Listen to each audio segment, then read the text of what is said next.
हैसियत से शख्सियत तक का सफ़र। सुबह से ही घर का माहौल थोड़ा गर्म था। रोहन की अपने पिता से रात को किसी बात पर अनबन हो गई थी। ये पहली बार नहीं हुआ था, ऐसा अक्सर ही होता था। रोहन के विचार अपने पिता से बिल्कुल अलग थे, पर रोहन अपने पिता को ही अपना आदर्श मानता था और उनसे बहुत प्रेम भी करता था।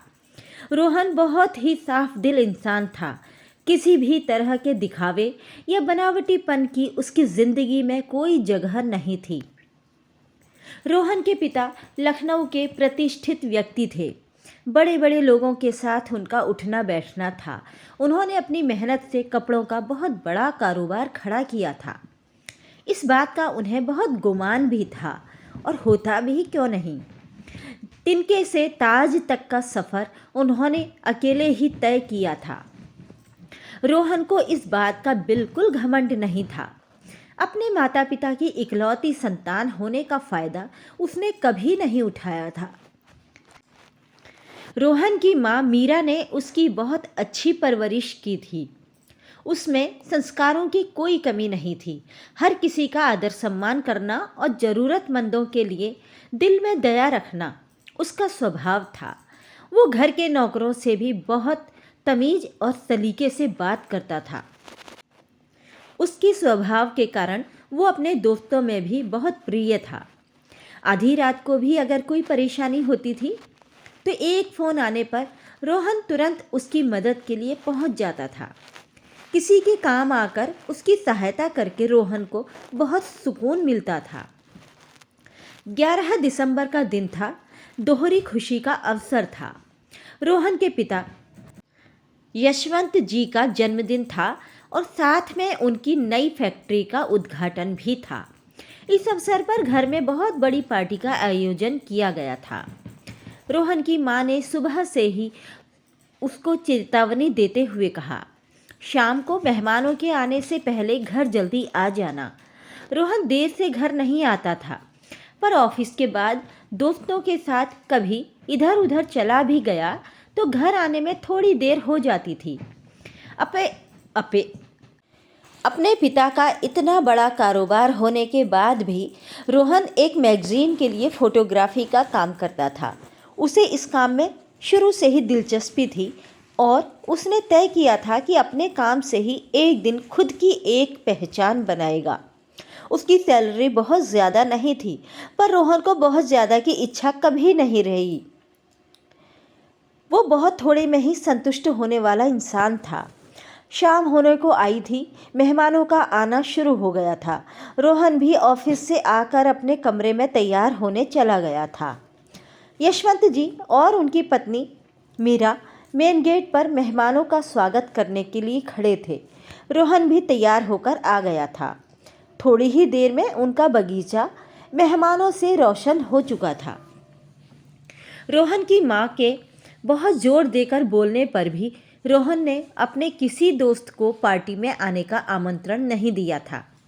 टेबल पर केक रख दिया गया। रोहन के पिता ने केक काटकर पहला टुकड़ा अपनी पत्नी मीरा को खिलाया, फिर दूसरा टुकड़ा लेकर वो बेटे को खिलाने लगे तो रोहन ने उनके हाथ से केक ले लिया और उन्हें खिला दिया। फिर अपने पिता के पैर छूकर बोला, जन्मदिन की बहुत बहुत शुभकामनाएं पिताजी। यशवंत जी ने बेटे को सीने से लगा लिया। रोहन की माँ ये सब देखकर बहुत खुश हो रही थी। बहुत कम ही अवसर होते थे जब बाप बेटे का ऐसा प्यार देखने को मिलता था। नहीं तो विचारों में मतभेद के कारण दोनों में बात करते करते बहस शुरू हो जाती थी और बातचीत का सिलसिला कई दिनों तक बंद रहता था। रोहन के पिता ने उसको आवाज़ देकर बुलाया, रोहन इधर आओ, केशव अंकल से मिलो, कब से तुम्हें पूछ रहे हैं। केशव अंकल यशवंत जी के बहुत करीबी मित्रों में से एक थे और उनका भी लखनऊ में अच्छा खासा कारोबार फैला था। रोहन ने हेलो अंकल बोलकर उनके पैर छुए तो वो बोलने लगे, यार यशवंत, तुम्हारा बेटा तो हाई फाई करने के ज़माने में भी पैर छूता है, आधुनिकता से कितनी दूर है। तुम्हें कितनी बार समझाया था कि इकलौता बेटा है तुम्हारा, इसे अमेरिका भेजो पढ़ाई के लिए, थोड़ा तो आधुनिक होकर आता। रोहन चुपचाप मुस्कुराता हुआ खड़ा था। केशव अंकल फिर बोलने लगे, और बताओ कैसी चल रही है तुम्हारी फोटोग्राफी की नौकरी? अब छोड़ो भी ये सब, क्या मिलता है ये सब करके? अब अपने पिता के कारोबार की डोर संभालो। जितनी सैलरी तुम्हें मिलती है उतनी तो तुम्हारे पिता घर के नौकरों में बांट देते हैं। अपने पिता की शख्सियत का तो ख्याल रखो। पिता की शख्सियत की बात सुनकर रोहन ने अपनी चुप्पी तोड़ने का निर्णय ले लिया था। रोहन बोला, अंकल, काम को लेकर मेरा नज़रिया जरा अलग है। काम कोई भी छोटा या बड़ा नहीं होता, और मुझे नहीं लगता कि मैंने आज तक ऐसा कोई भी काम किया है जिससे मेरे पिताजी की छवि या उनकी शख्सियत को कोई हानि पहुंची हो। फोटोग्राफी मेरा शौक़ है, इस काम को करने से मुझे खुशी मिलती है। और रही बात पैसों की, तो ज़्यादा पैसों की ना मुझे ज़रूरत है और ना ही कोई चाह। बोलते बोलते रोहन की आवाज़ ने जोर पकड़ लिया था। यशवंत जी को रोहन का इतने खुले शब्दों में बात करना पसंद नहीं आया। उन्होंने लगभग चिल्लाने के लहजे में बोला, चुप हो जाओ रोहन, ये कोई तरीका है बात करने का? अपनी इस बदतमीज़ी के लिए तुम्हें अभी माफ़ी मांगनी होगी। रोहन ने साफ इनकार करते हुए कहा, माफ़ी किस बात की पिताजी?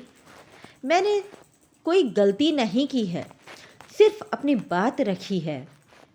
आप ही बताइए कि मैंने आज तक ऐसा कौन सा काम किया है जिसकी वजह से आपको शर्मिंदा होना पड़ा हो? यशवंत जी बोले, मैं कुछ नहीं सुनना चाहता रोहन। मेरे प्रतिद्वंदी भी इस पार्टी में मौजूद हैं, सबके सामने मेरा मजाक मत बनाओ। रोहन बोला, मुझे किसी की परवाह नहीं है पिताजी कि कौन देख रहा है और कौन क्या सोच रहा है। मैं सिर्फ इतना चाहता हूँ कि आप मुझे समझो। मैंने जब से होश संभाला है तब से आज तक उस दिन का इंतज़ार कर रहा हूँ जब आप मुझे समझोगे। इंसान बड़ा काम या बड़ा कारोबार करके ही बड़ा नहीं होता पिताजी। छोटे छोटे काम करके भी इंसान अपनी एक पहचान बना सकता है। बड़े बनने का सफ़र भी तो छोटे सफ़र से ही तय होता है। इस बात का उदाहरण तो आप खुद भी हैं पिताजी, फिर आप क्यों नहीं समझते? यशवंत जी का सब्र खत्म हो चुका था। अब बात उन्हें अपनी प्रतिष्ठा पर चोट पहुंचने जैसी लग रही थी। उन्होंने रोहन से कहा, तुम या तो केशव अंकल से माफ़ी मांगो या अभी इसी वक्त घर से निकल जाओ। रोहन की माँ मीरा, जो इतनी देर से दूर खड़े होकर सब देख सुन रही थी, सोचने लगी कि पति की प्रतिष्ठा का ख्याल रखना जरूरी है, पर बेटे के आत्मसम्मान को चोट पहुंचाकर नहीं। वे पति से बोली, ये क्या बोल रहे हो आप? इतनी सी बात के लिए कोई अपनी इकलौती औलाद को घर से जाने के लिए कहता है क्या? यशवंत जी को जब गुस्सा आता था तब वे किसी की भी नहीं सुनते थे। हमेशा की तरह उन्होंने मीरा को भी बोलकर चुप करा दिया था। रोहन बोला, मुझे नहीं पता था पिताजी कि आपको अपने बेटे से ज़्यादा इन बाहरी लोगों की परवाह है, जो आज आपके साथ सिर्फ आपकी शख्सियत की वजह से हैं। यहाँ खड़ा हुआ हर एक इंसान आपके लिए अपने दिल में इज्जत लिए नहीं खड़ा है, बल्कि अपने दिमाग में आपसे जुड़ा नफ़ा और नुकसान लिए खड़ा है। इस सच्चाई को आप स्वीकार नहीं करना चाहते। ऐसा बोलकर रोहन माँ के पास आया और पैर छूकर बोला, चलता हूँ माँ, तुम अपना ख्याल रखना। मीरा पति से गुहार लगाती रही, मगर यशवंत जी ने एक नहीं सुनी। वे चिल्लाते हुए बोले, जाओ, तुम्हारी हैसियत ही क्या है मेरे बिना? 4 दिन में वापस आओगे ठोकरें खाकर। हंसी खुशी भरे माहौल का अंत इस तरह से होगा, ये किसी ने कल्पना नहीं की थी। इस घटना को पूरे 5 वर्ष बीत चुके थे, पर न रोहन वापस आया और ना ही उसकी कोई खबर आई थी। बेटे के जाने के गम में मीरा की तबीयत दिन ब दिन खराब होती जा रही थी। वे अक्सर बीमार रहती थीं। उनकी ज़िंदगी से खुशी और चेहरे से हंसी हमेशा के लिए चली गई थी। यशवंत जी को भी बेटे के जाने का बहुत अफसोस था।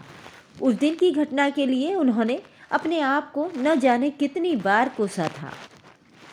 एक माँ को उसके बेटे से दूर करने का दोषी भी वे खुद को ही मानते थे। अकेले में रोहन को याद करके वे कई बार रो भी चुके थे। एक माँ के लिए उसकी औलाद का उससे दूर जाना बहुत बड़े दुख का कारण बन जाता है, पर एक पिता के लिए उसके जवान बेटे का घर छोड़कर चले जाना किसी सदमे से कम नहीं होता। मीरा और कमज़ोर न पड़ जाए, इसीलिए उसके सामने यशवंत जी खुद को कारोबार में व्यस्त रखने का दिखावा करते थे।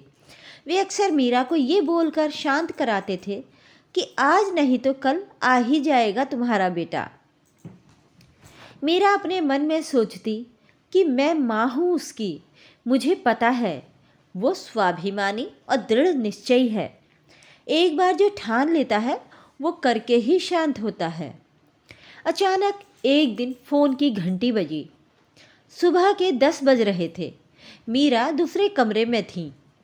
नौकर ने फ़ोन उठाया और ज़ोर से चिल्लाया, मैडम मैडम। मीरा एकदम से चौंक गई। दूसरे कमरे से ही नौकर को चिल्लाते हुए बोली, क्यों चीख रहे हो, किसका फ़ोन है? छोटे साहब का फ़ोन है मैडम, नौकर बोला। मीरा को अपने कानों पर यकीन नहीं हो रहा था। वे फ़ोन की तरफ लपकी और नौकर के हाथ से फ़ोन लगभग छीनते हुए लेकर बोली, हेलो रोहन बेटा, कैसे हो बेटे? 5 साल लगा दिए अपनी माँ को याद करने में। घर वापस कब आ रहे हो बेटा? तू ठीक तो है ना?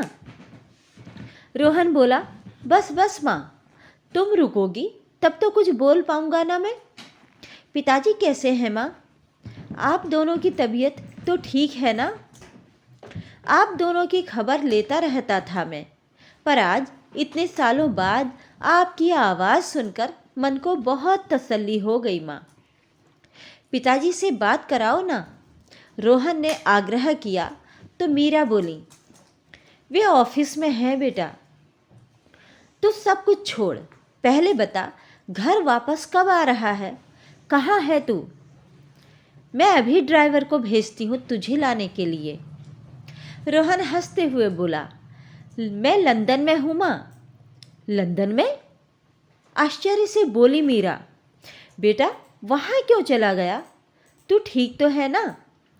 किसी तकलीफ़ में तो नहीं हो ना? अक्सर जब औलादें अपने माता पिता से दूर हो जाती हैं किसी कारण से, तो ऐसी ही चिंता उन्हें घेरे रहती हैं कि वे किसी गलत संगत में ना पड़ जाएं। अकेले खुद को कैसे संभालेंगे? मीरा के बार बार बीमार रहने की वजह भी यही सब चिंताएं थीं। रोहन सोचने लगा कि माँ ने 5 साल मेरे बिना कैसे निकाले होंगे पता नहीं। माँ की बातों से उसकी फिक्र साफ झलक रही थी। मेरी बात सुनो माँ, रोहन बोला। घर से निकलने के बाद मैं 2 साल लखनऊ में ही था। जिस मैगज़ीन के लिए मैं काम करता था उसकी तरफ से ही मुझे 3 साल पहले एक प्रोजेक्ट के लिए लंदन भेजा गया था। मेरा प्रोजेक्ट बहुत ही सफल रहा। यहाँ लंदन में मेरे काम को बहुत ही सराहा गया और अगले महीने यहाँ एक पुरस्कार समारोह का आयोजन है जिसमें तुम्हारे बेटे को best photographer of the year का पुरस्कार मिलने वाला है। माँ, आपके और पिताजी के आशीर्वाद और मेरी इतनी सालों की मेहनत का परिणाम मुझे इस पुरस्कार के रूप में मिलने जा रहा है। मेरी बहुत इच्छा है कि इस अवसर पर मेरे माता पिता, मेरे परिवार मेरे साथ रहें। मेरी ज़िंदगी की इतनी बड़ी खुशी को बांटने के लिए आज मेरे साथ यहाँ कोई नहीं है माँ। बोलते बोलते रोहन का गला भर आया था। उधर मीरा की आंखों से निकले आंसुओं ने उसके आंचल को भिगो दिया था और उनका दिल खुशी से चिल्लाने को कर रहा था कि मेरे बेटे की हैसियत देखने वालों, देखो आज अपनी मेहनत से मेरा बेटा किस मुकाम पर पहुंचा है। दूसरे देश में जाकर दूसरे लोगों के बीच में अपने काम से अपनी पहचान बनाना अपने आप में बहुत बड़ी जीत का प्रमाण है। रोहन ने आगे बोला, माँ आपके और पिताजी के लिए लंदन की टिकट भेज रहा हूँ। पिताजी को लेकर जल्दी यहाँ आ जाओ माँ। हाँ बेटा, हम ज़रूर आएंगे, मीरा ने कहा। कौन से माता पिता नहीं चाहेंगे कि दुनिया की नज़रों में अपने बेटे के लिए इतना मान सम्मान और इज्जत देखना। तूने हमें ये अवसर दिया है, हम ज़रूर आएंगे बेटा, ज़रूर आएंगे। ऐसा कहकर मीरा ने फ़ोन रख दिया। आज मीरा को अपनी परवरिश पर बहुत नाज हो रहा था। 5 साल की जुदाई का दर्द आज बेटे की सफलता के आगे उसे बहुत छोटा लग रहा था। वे बहुत बेसब्री से रोहन के पिता के घर वापस आने का इंतज़ार कर रही थीं। फ़ोन पर इतनी बड़ी खुशखबरी वे देना नहीं चाहती थीं। वे चाह रही थीं कि बेटे की सफलता की खुशी को अपनी आँखों से उसके पिता के चेहरे पर देखें। दरवाजे की घंटी बजी तो नौकर ने जाकर दरवाज़ा खोला। रोहन के पिता जैसे ही घर के अंदर दाखिल हुए तो उन्होंने देखा उसकी कल्पना नहीं की थी। मीरा अपनी खोई हुई मुस्कान चेहरे पर लिए हुए खड़ी थी। देखते ही बोले, यशवंत जी, इतने साल बाद तुम्हारे चेहरे पर खुशी देखकर बहुत सुकून मिल रहा है। इसकी वजह पता चलेगी कि नहीं? तुम्हारा बेटा वापस आ गया क्या? मीरा बोली, जी नहीं, बेटा नहीं आया, पर आज दोपहर में उसका फ़ोन आया था। इस खबर को सुनने का इंतज़ार वे भी न जाने कब से कर रहे थे। अच्छा, कैसा है वो? मेरे बारे में पूछा कि नहीं उसने? नाराज़ है क्या अब तक मेरे से? उनकी उत्सुकता बढ़ती ही जा रही थी। मीरा बोली, बिल्कुल नाराज़ नहीं है और बार बार आपको ही पूछ रहा था। और सुनिए, लंदन में है हमारा बेटा। बेटा लंदन में है? सुनकर रोहन के पिता सोफे से उठ खड़े हुए थे। जी हाँ, लंदन में, और अगले महीने वहाँ एक बहुत बड़े पुरस्कार से सम्मानित होने जा रहा है आपका बेटा। बोलते हुए मिठाई का एक टुकड़ा मीरा ने यशवंत जी के मुंह में डाल दिया था। उनकी खुशी का कोई ठिकाना नहीं था। तुम सच कह रही हो ना मीरा? मीरा बोली, जी हाँ, बिल्कुल सच। यशवंत जी ने मीरा को सीने से लगा लिया और दोनों अपने आंसुओं को रोक नहीं पाए। मीरा ने खुद को संभालते हुए कहा, आगे तो सुनिए, हमारे लिए लंदन की टिकट भेज रहा है। पुरस्कार समारोह में वो हम दोनों के साथ शामिल होना चाहता है। यशवंत जी की आंसुओं का बहाव और तेज हो चुका था। जिस बेटे को 5 साल पहले उन्होंने बोला था कि तुम्हारी हैसियत क्या है मेरे बिना, उसने अपनी हैसियत से शख्सियत तक का सफ़र क्या बखूबी पूरा किया था। आंसुओं ने उनके चेहरे को पूरी तरह से भिगो दिया था और बेटे से मिलने की तड़प में दिल मचल उठा था। Please like, share and subscribe.